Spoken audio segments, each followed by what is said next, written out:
So, you've been out on the shoot, you shot a lot of film, and you're thinking, what's a good way that I could be keeping my film safe?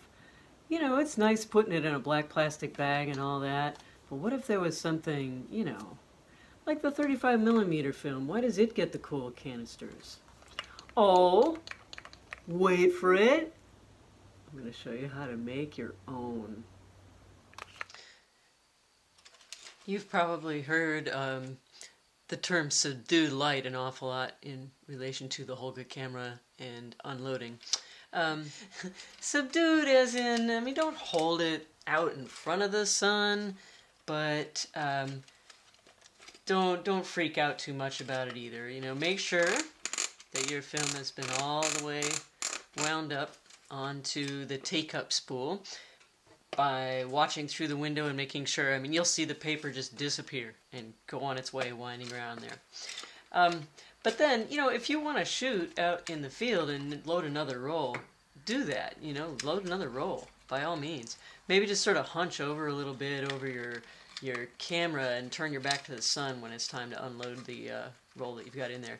So I kind of try to snug up the roll a tiny bit, and then I'll push in with my thumb on this top flange here, and that kicks the bottom part out just a little bit, and then I'll be able to pull the film out of there, just sort of pushing it up with my thumb. I would resist the urge to grab the the paper and just start pulling, because it'll probably unwind on you. You can then snug up the paper a little bit. There may be this extra end here. You can tuck that under, and then it'll have some tape that comes with it that's either a peel and stick kind of thing or a moisten and stick thing.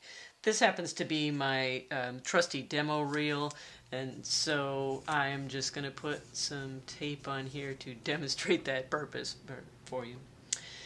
But now, you just want to keep it in the dark. You could just throw it in a plastic film bag or something like that. But, if you want to wow your friends, maybe a little bit, get a hold of a couple of old film cans from 35mm film. And, of course, that's not going to cut it. But you can, some of them are soft enough you can just cut them with scissors, or you might need something a little more sturdy like a box cutter to do that with. If you decide to go the route of the box cutter,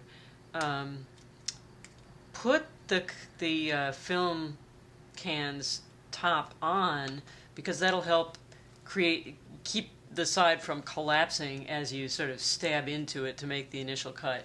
Also, please don't do it pushing it into, say, a table where it might roll and shoot around. Definitely don't push it in toward your hand or something like that. Find something that you can kind of back that initial cut up with.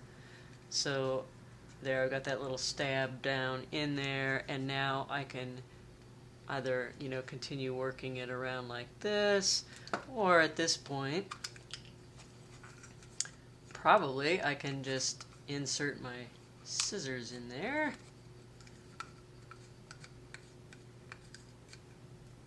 And work my way around.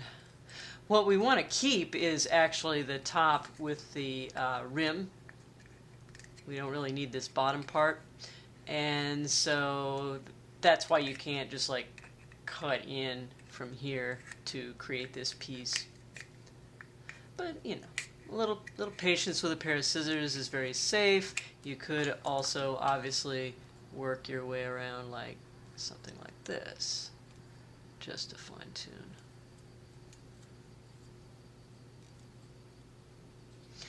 And we're going to use tape to join these two sections, so it really doesn't need to be perfect here.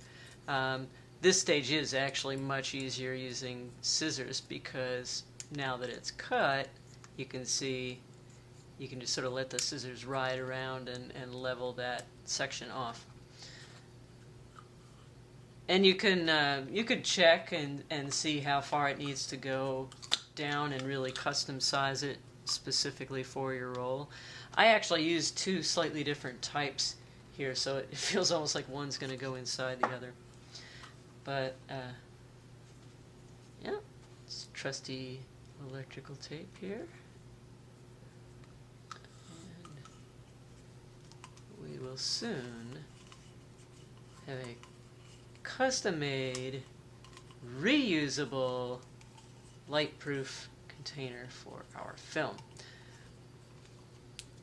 The other nice thing about making one of these with black electrical tape is that then, you know, the assumption is you would carry this in your film bag and have it, you know, have it out there, your camera bag, excuse me, and you always need a little extra piece of black electrical tape when you're out in the field for something. Something always comes up. So you're kind of ready, MacGyver-like, too. There you go. You can be the envy of all your classmates.